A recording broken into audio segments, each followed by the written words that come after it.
En el antiguo Egipto, el faraón concentraba en su persona toda la autoridad política y religiosa.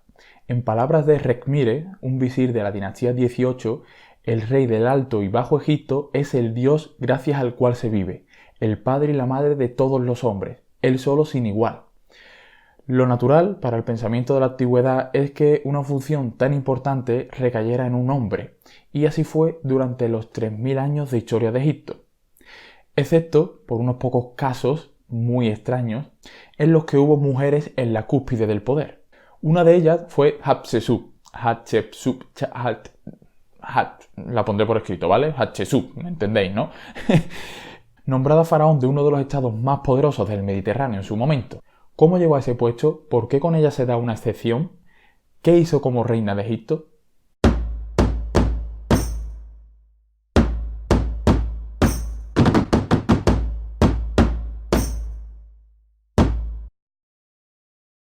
Como siempre intentamos en Acrópolis, vamos a situarnos en el contexto del momento histórico del que vamos a hablar para procurar pensar la historia con la mentalidad adecuada en una forma de vida muy distinta a la nuestra actual. Hatshepsut, nuestra protagonista, vivió en Egipto durante el periodo llamado Reino Nuevo, concretamente a finales del siglo XVI a.C. Se supone que nació en 1506 a.C. y en 1457 perdemos su pista porque literalmente nos la borran del mapa. En este contexto, aunque parezca increíble, las mujeres tenían una posesión jurídica que ya lo hubiesen querido muchas de las que vivieron en el mundo occidental durante el siglo XX.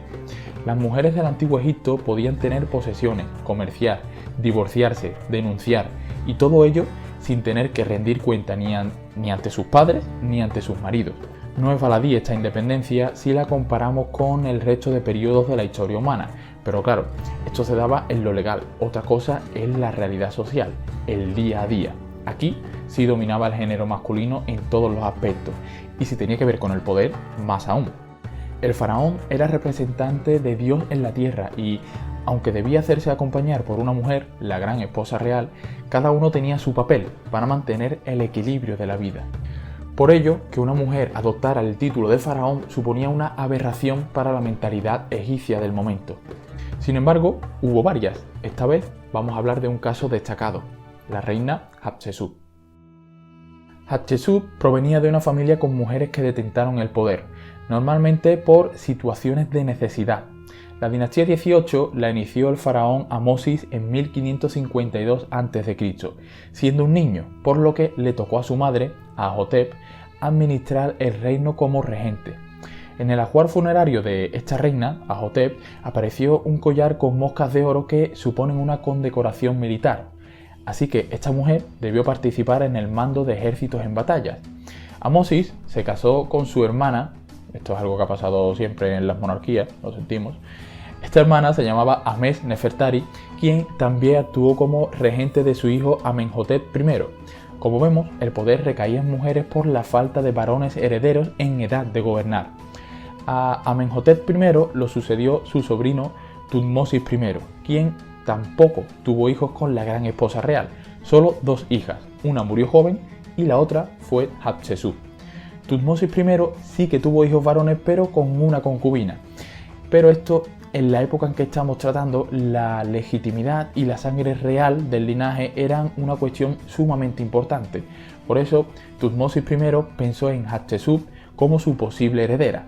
Sin embargo, la sucesión acabó recayendo en uno de esos hijos bastardos. Acabó pesando más la cuestión de género una vez más, y fue Tutmosis II quien acabó reinando. Hatshepsut tuvo que conformarse con casarse con este medio hermano y ser nombrada gran esposa real. Tutmosis II falleció a los 3 años de empezar a reinar, de nuevo sin heredero varón de su esposa y de nuevo siendo sucedido el faraón por otro hijo bastardo de una concubina, Tutmosis III, quien todavía era un niño cuando debía reinar, por lo que Hatshepsut tomó el poder como regente. ¿Y dónde está la diferencia? Pues que Hatshepsut no se conformó con ese puesto. A diferencia de sus antecesoras, se proclamó faraón y fue coronada en torno al 1472 a.C.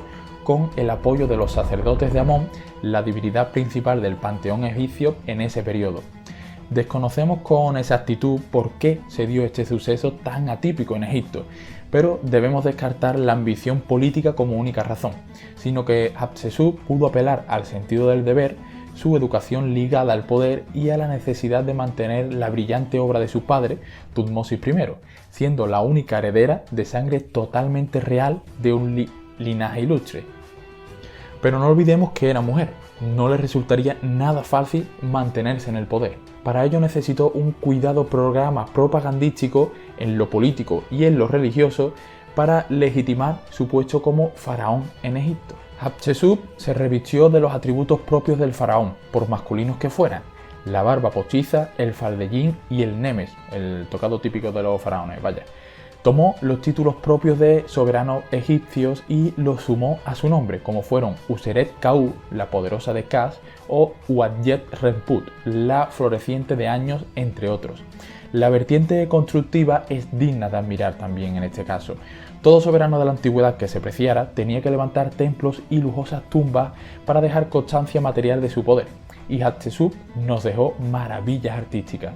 Relieves en el templo de Karnak, la capilla roja, también en Karnak, y sobre todo mandó construir el templo de Der el-Bahari, dedicado a Amón, a la diosa Hathor, y al culto del Ka de la propia Hatshepsut y de su padre Tutmosis I, decorando todo el recinto con relieves y pinturas para legitimar su posición. En este empeño propagandístico, el argumento de más peso para justificar su derecho al trono fue la teogamia, es decir, contar que había nacido de la unión milagrosa entre su madre y el dios Amón, transformado en Tutmosis I, su padre. Mostrarse como hijos de dioses es una solución repetida hasta la saciedad en la antigüedad y en todas sus culturas para justificar el derecho a gobernar. En un párrafo de estos relieves que mandó construir Hatshepsut, Amón le dice a ella: «Yo soy tu padre», al más puro estilo Darth Vader, sí.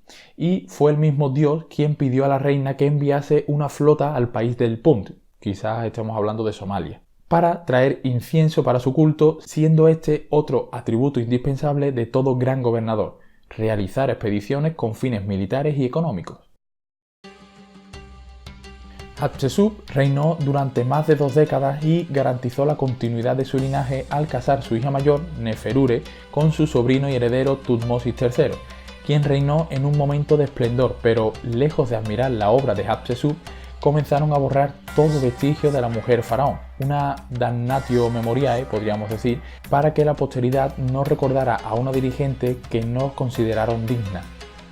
Por suerte, tenemos a la historia y los historiadores para que no caiga en el olvido y recordemos su ejemplo.